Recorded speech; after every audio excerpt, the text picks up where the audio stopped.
Hey, Ujwal, welcome to the show. Yeah, thanks, Ryan. Happy to be here. Yeah, excited. I know you and I have connected a few different times, and we actually tried to do this episode last week, and my internet went out. So excited to have you on here. You've done a lot of things in the acquisition space. You're very active in this space. You're a really fun follow on Twitter, and we'll link to all those there in the show notes and stuff. Tell us a little bit about your background, Ujwal, how you got here. Yeah, so I really started with, just I think going back to college, just wanting a route for passive income. And I would send my internship just kind of ticked off at why I'm even working there and try and figure out different methods to be able to make income on the side. And so one thing led to another. And um, right out of college, I figured real estate was the best route. So I started purchasing commercial real estate. And this was in Detroit, so I was looking at, you know, some of the lowest, cheapest real estate probably in the country. But that really got my hands dirty, and I was able to understand that landscape. And the acquisition side of it really started from there on a bigger scale. So started with that. That snowballed into actual businesses. So I was under contract for like a nightclub, a pizza shop, a restaurant, a sports bar. All those fell through because I was doing them with partners, and I said, you know what, let me do it by myself. I think I know what it takes. At least I thought I did, kind of naively. And so I jumped in and bought a sports bar, and that kind of got the ball rolling to the handful of other purchases. I love that. So real estate in Detroit, switching over to, businesses. hmm Just out of curiosity, how did you get your first real estate transaction done? A lot of times it's, hey, how do you get to number 10? How do you get to number 20? I'm just curious, how did you get to the first one? Yeah, so the first one really started. So I was looking at the suburbs, so the nicer parts of town where, I was just looking at a single family home or a condo.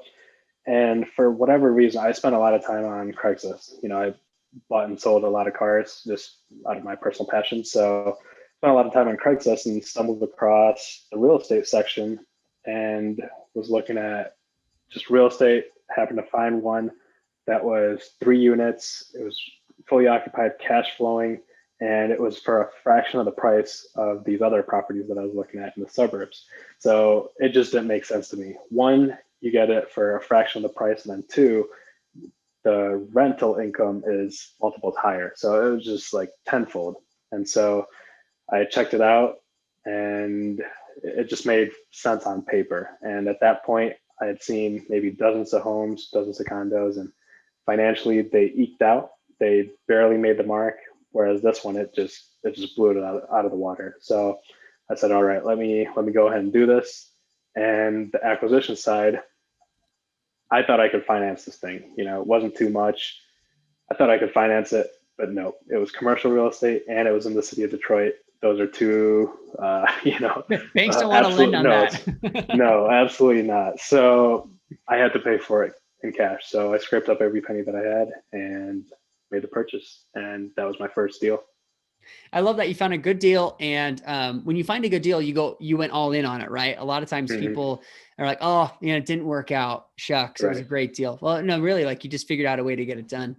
Um, and then I know you've now purchased a lot of companies and you sold a lot of companies, and you've kind of made this full circle path into buying companies, selling companies, and then getting back into it. So, why go down this path to begin with? You're in real estate. Tell us about some of these first transactions, and how did you get down this path of buying a company? Yeah. So with the real estate, which I guess going back to the cars, that really started on Craigslist, buying all those cars just out of personal passion. I love cars, and then the real estate, and I got my feet wet with all those acquisitions. I loved finding those properties. I loved negotiating. I loved the contracts. I loved the transition, and I think the commercial real estate was for me a better segue into the businesses because all my tenants were businesses. So I love to help them. I love to get, their permits, their licenses, their books in order sometimes if they needed that. Whatever my tenants needed, I would be there for them. So that really got me into the business side where, another day I was stumbling on Craigslist and saw a club for sale. I saw a pizza shop. I saw a restaurant in the businesses for sale section of Craigslist, and was just really, that just really got me engaged because I saw that the cash flow was pretty significant in relative to the purchase price. And because back in the day, you could buy these for a 1x, a 2x, a 3x. And so it just didn't make sense to me. You know, why would I not buy this business that's cash flowing so well as opposed to the real estate? So that's what got me hooked initially. And then I just said, you know what, I just don't want to work on some of these businesses with other partners, you know, because they've got cold feet. They can't negotiate. They don't look at the operating agreement or the contracts as thoroughly as I do, or they're not putting as much down as I am, you know, and yet they want the same equity. Whatever it was, it just didn't seem fair, or it just didn't make sense. So I said, let me go and do it on my own. And that very first deal was a sports bar for me. So it was owned by a Hall of Famer, hockey player on the Red Wings. Bought it right next to the hockey arena. And I've never drank in my life, so I didn't know anything about what I was putting on the menu or the pricing or what I was buying. None of that. I did not get a single bartender. So in the transition, I just had zero transition support, seller support. And for a guy that doesn't know anything about the industry. So I bought the thing, didn't use any lawyers. I went through the entire liquor license process by myself and opened up the place, bought a bunch of stuff that I thought people would drink based on some old documents that I could dig up from the prior owner. And then I was begging around for bartenders, and I did a soft open, and an hour before I opened, one guy stumbles in. He's like, hey boss, you know, I can help you out. And so this is somebody, again, I found on Craigslist, responded to a little ad that I put out. And I just learned about the POS system. I just learned about the beer and the alcohol that was coming in. Some was coming in late, and another lady showed up. She was referred over to, or from another bar. So from another buddy that had a bar. So I just met these people, and these are the people that are going to be running my bar for the day.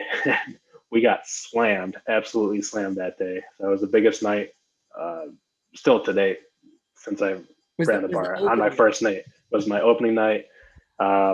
We were slammed for the actual day part of it, and then the night part, I hosted a party, brought in the DJ and everything, and people came in limos. They were dressed up, and this is just a picture of this bar. This is a dirty, old, grimy, hole-in-the-wall sort of bar.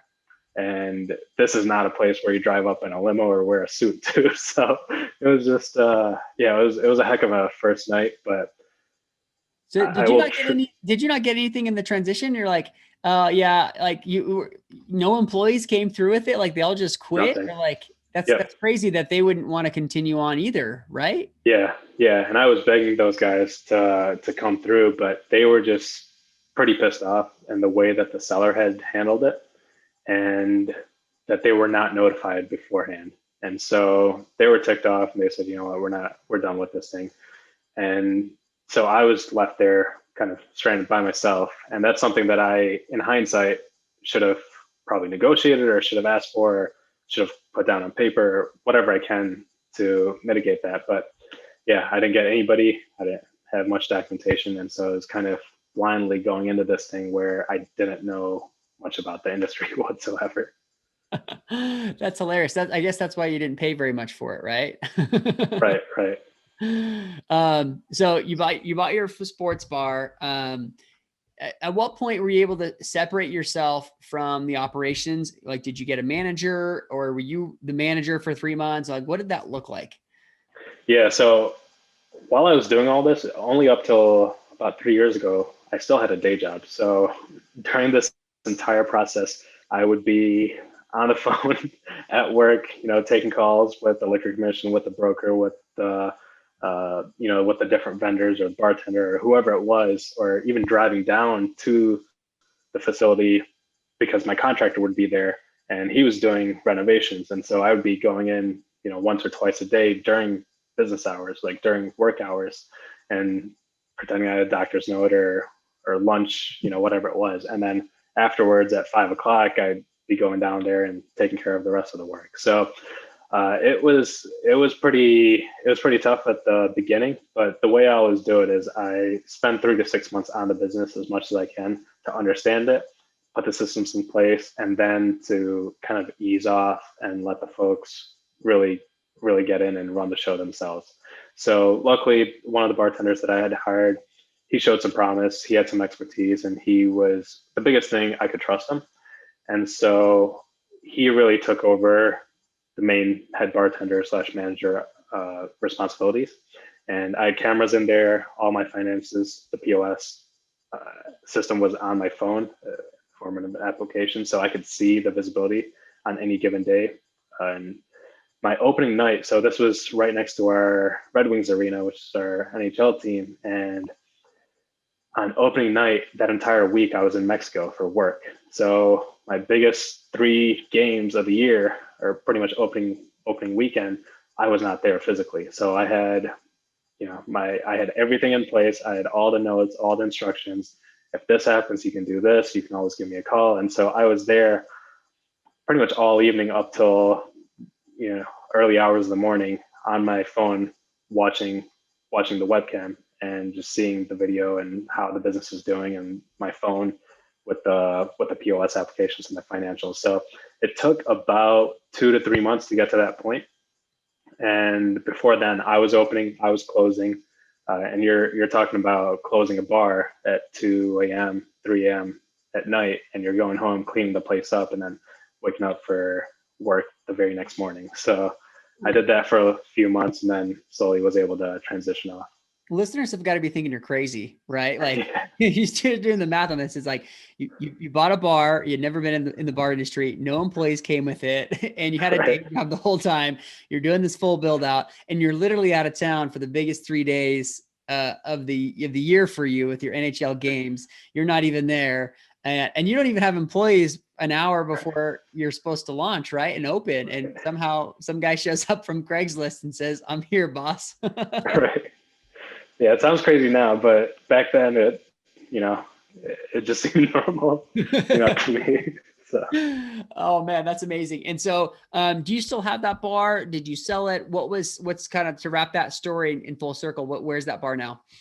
Yeah, so I sold that off. It was an investor from China who needed a green card. So through the EB-5 program, they bought it. So it was kind of a win-win for both parties. And so they had purchased that. I don't know. Actually, I do know it's not in existence anymore. So they just kind of bought it for the shell, just to do something with it or strip the license and different things. But yeah, it's no longer in operations right now. Well, I know hockey fans can drink a lot, so it seems like a great location if you're right next to it. Well, if you are having there, right? So, okay, so that's, oh man, I know that's amazing, right? That was deal number one. Yet you still have the appetite to do lots more deals. Mm-hmm. Yeah. So you've done, like you were saying, you've done a lot of brick and mortar type stuff. You've done some online things. Well, with this brick and mortar, where we can dive into any aspect of it, but it sounds like you did some things well in the sense if you got the deal done, you didn't pay very much for it, but what would you have done differently wrapping that deal up and trying to close that deal with a day job and all the other things that you have going on? What would you have done differently with that deal? Yeah, to be honest, I mean, that I just don't think I could do that today.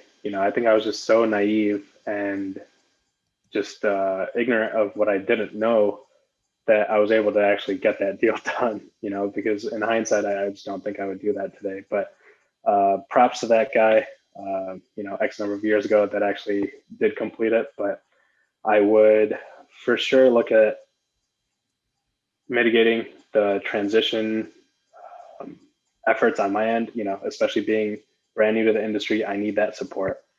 I need some bartenders to at least carry over, people who know exactly what they're doing, know the facility, know how that location operated. And then in addition to that, probably would have done a larger seller note as a result, but instead I just paid cash and just completed it that way. Cash for that business, so no seller note, no loans or anything? I did.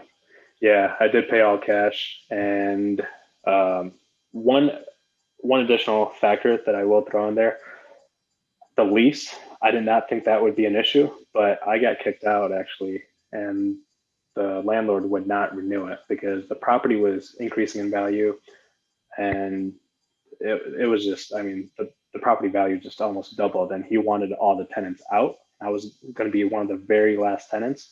He wanted to kick me out so that he could demolish the building and erect a brand new, much larger building.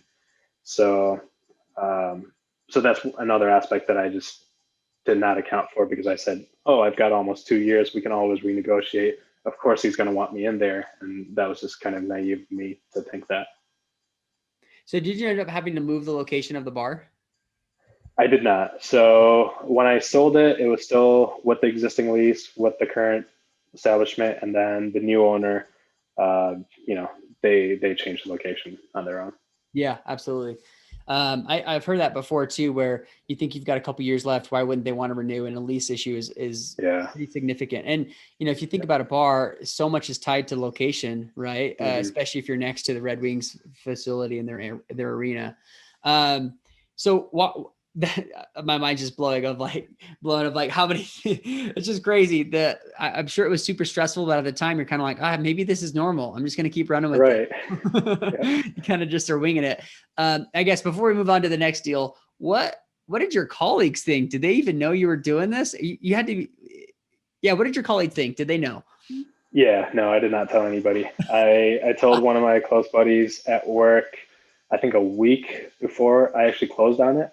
But I mean, people knew, or a couple of my friends at work knew that I would have the real estate, that I was sometimes going down to those facilities, meeting my tenants or whatever. But yeah, nobody knew until I would actually close the transaction. And that's the way I like to keep it, just because at work it is a little bit sensitive. Am I, on their dime or am I on my dime? So, and I will say, maybe I shouldn't, but it's already happened. So I wasn't the greatest employee. And by that, I mean, I would always do my work. I was like, whatever I had, I would complete it. I just never went above and beyond. And, I would use a lot of my work hours to make it flexible so that I could take some of those calls. I could drive down and do some of these things. So it never impeded my work. But as far as, making it happen, I always looked at my business as my first priority. So my job was my second priority, as long as I took care of my basic core responsibility. Love it.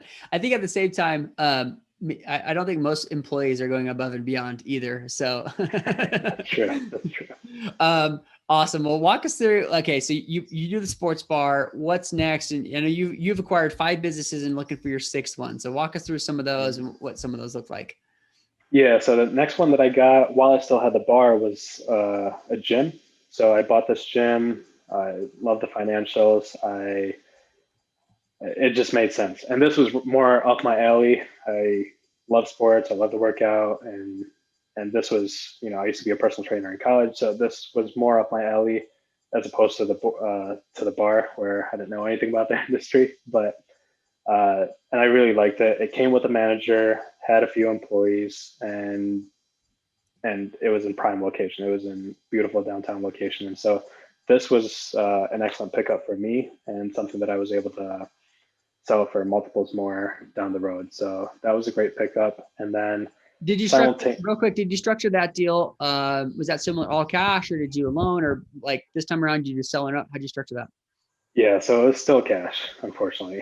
So I don't think, to be honest, I'm not really sure if I even knew what a seller note was. I think I kind of heard about it, especially through real estate. I knew what it was, but I just didn't know if that would be possible in the business world, or maybe it just got rejected and I went with an all cash offer. But yeah, unfortunately, I couldn't get any financing. But I will say that the way I was able to finance some of these, because I couldn't get a bank loan, I couldn't get the SBA, I couldn't get any of that. And I couldn't get the SBA because I was trying to close within 30 days. So from seeing the listing all the way to close, it was less than 30 days. And I was only able to do that because it was a cash deal. And I was able to finance it, and I'm using air quotes because it wasn't traditional financing. I took out personal loans. So by that, if you guys know the balance transfers that you get in the mail from your credit card companies. Yeah. So they give you those checks and you can write yourself a big check. And so I had, for whatever reason, as soon as I got out of college, I increased my credit limit thinking that was worth something, which it doesn't, I mean, it really doesn't do anything. So, but I had all this credit available. And so I went and said, you know what, let me just actually use these things that are coming in the mail, and wrote myself all these cash equivalent checks with 0% notes till, for the next 12 months or whatever it was. So I used a little bit of that cash to finance it. And then I also borrowed, I went to companies like SoFi, Upstart, some of those P2P lending sites, and got personal loans out of those as well. So I did finance it in that form because at that point I just simply didn't have the cash. But I was pretty much paycheck to paycheck at that point, reinvesting every single penny I had, and I scraped together everything to eventually buy this gym. But it was cash flowing well. About you one day. That's Yeah, awesome. So you're scraping together the ability to do it. You're closing quick, so it probably means you can have a little bit lower multiple. So you have some multiple arbitrage as you're doing these things. And listeners have got to be thinking, hey, this time around, Ujwal, and you took out personal loans, right, borrowed from SoFi, Upstart, to actually do an all cash deal. So were your buddies or your parents or anybody you were telling thinking like, hey man, you're crazy. Like this isn't going to work. You've also got a gym over here and a day job. Were people kind of telling you you're crazy? You were kind of like, hey, like this is what it takes. And I'm willing to go all in. And in the short term, I'm going to make a bunch of sacrifices to get there. Yeah. To be honest, I didn't tell too many people, and I wanted to keep it under this one as well until it closed. It was all under the wraps, and it was super quick. It was less than a 30-day transaction. My family, my parents, they were supportive in that sense, but obviously thinking that I was still crazy. And once I told my friends, they just, I guess people just don't understand. I think I was 24 at the time, and so it was just, how are you doing this? Like, why? And you still got your day job, like how are you making this happen? And something's going to fall through, right? Like you can't just keep doing all these things. But for me, I think again it was just the ignorance and just being so naive, thinking that it's going to work. I mean, this is what I do, or this is what people do, I guess. So yeah. And also it's a benefit that I just didn't have anybody to talk to in terms of a peer network the way I do now, where I talk to, people like yourself, many people that are doing similar things, whereas back then I just didn't have that peer network, nor a mentorship or advisor, any of that. So it was just whatever Ujwal thought is what he did. And, I only know what I know, and I don't know what I don't know. So it was just kind of blindly going down the road that I was headed down. This is amazing. It tells a lot about your personality and just like, hey, I'm going to get it done. Right. And I think you have to have that to an extent of, doing deals is very difficult. Buying a company is very difficult. Starting a company, anything when you're trying to be self-employed and create stuff and create a business, it's difficult. And so there is some level of like, I just don't know how to do B through D, but I'm just going to work on A, and eventually I'm going to learn how to do that. Right. And you just kind of keep moving forward. And I have heard from, maybe it was an article I read or something like that, but a lot of wealthy people, they typically end up not necessarily going bankrupt, but they spend all their money on investments multiple times. And, you end up catching yourself in paycheck to paycheck moments before, all those investments start to come full circle and come all the way back around. And that's pretty common, because if you think about a lot of wealthy people, they've got multiple income streams and multiple investments, and then they get a little bit of cash and they put it in towards another investment. And it just takes time for these snowball investments to kind of, take fruit, so to speak. Yeah, I didn't know that, but good to know that the wealthier folks are doing it the way I'm doing it. Yeah, I artificially lived such a way, artificially lived paycheck to paycheck, knowing that I was, literally waiting for that next paycheck to come in so that I could meet X payments, or waiting for that payment to come in so that I could actually make that deposit for some of these loans that I've taken out. And it was done in such a way until just about a few years ago, just about 2, 3 years ago, where I actually finally sold off some of the real estate and paid off some of these debts. But up till that point, I was reinvesting every single penny so that I could accrue all these other assets. Yeah, a lot of times people from the outside might say, "Hey, you must be flush with cash. You got a gym and you got a bar and you got a day job." And you're like, "Well, actually, no. Like, I'm actually putting it all back in. I'm betting on Right. myself. I'm betting on my businesses." Right. So with just a couple minutes left, we can keep going. Maybe we need another round two because man, they're gonna make a movie of you one day. So you've sold many of your businesses. Rattle off the last three. So I think you did 5 total. You've done a bar and a gym. What were the other 3 that you acquired? One was an e-commerce business, primarily Amazon FBA, selling clothing, hats, miscellaneous items like that. And then one was an insurance consulting company. So it's insurance software. It's actually a software that the team that I have right now in their former lives developed, and they got acquired by Oracle eventually. And then the founder had started this consulting company, which I had bought. It's about a 15-year-old business. And I bought that a couple of years ago. And then just recently, 6 months back, I bought a B2B SaaS business. And so that is a small business that is primarily targeting the virtual assistant niche. And so if you need a virtual assistant, you hop on and you can go and get some assistance over there. And then is this last business, the virtual assistant one, is that the latest one you have and you've sold the previous 4? I still have the last 2. So I still have the enterprise software consulting business and the B2B SaaS. Oh, that's awesome. Well, one of the biggest conversations that we have around here, and we'll talk about this maybe at the end, is people ask about VAs and how to handle that. So maybe we can dive into that a little bit. With just a minute left, I know you're looking at some additional acquisitions. What is some criteria that you're looking for? I know you do a fair amount of traveling. You sometimes work remotely all around the world. Are you looking for brick and mortar type businesses or mainly online businesses? What are you typically looking for? Yeah, so right now I'm really looking at something that it can have brick and mortar presence, but definitely don't want anything in the retail sector. It's got to be B2B. It can have a physical element. So for example, a warehouse, it's a distribution company, manufacturing company, I'm completely fine with that. It's kind of my corporate background. So I'd love to jump back into that. So I'm not looking exclusively for online, but as far as the industries, some sort of distribution or light manufacturing or a combination of the two. Technology, so that could be software or on the consulting side or some sort of IT operations.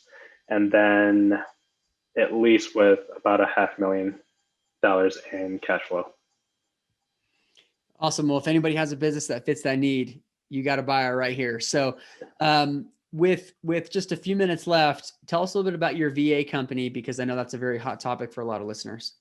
Yeah, it's called Hi Byron, hibyron.com. And it's, if you think of, it is a VA, it's not a VA marketplace, but you go as a consumer and you're able to request based on the requirements that you have, and you'll be paired up with a virtual assistant that has the exact skill set that you require. So for example, you have QuickBooks requirement, and you're going to be paired up with someone that knows QuickBooks, knows that software, and knows bookkeeping.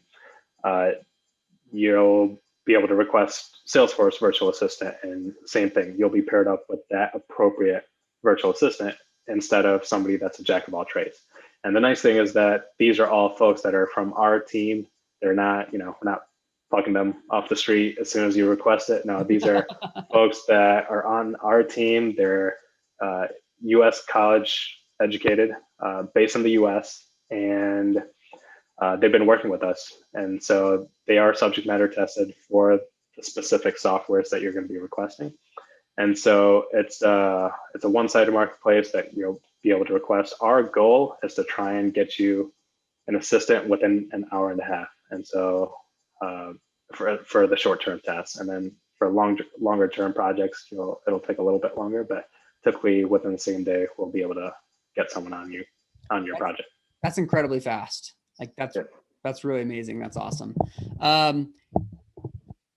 Well, we'll link to that in the show notes. That's hibyron.com. Where can people follow you, learn more about you, and that sort of thing? Yeah, so I think the best way to get a hold of me is probably on Twitter. My DMs are open. You can tweet at me or reach out that way. It's going to be at Ujwal Velagapudi. And so it's at my first and last name. We'll link to that here in the show notes. Ujwal, thanks so much for jumping on this episode, sharing your wisdom, and I'll be the first in line when they launch this movie of the next the Pursuit of Happiness with Will Smith. They'll be doing something like that for you. Oh yeah, no, I appreciate for you having me on, and would love to help any of your listeners out. Thank you so much, Ryan.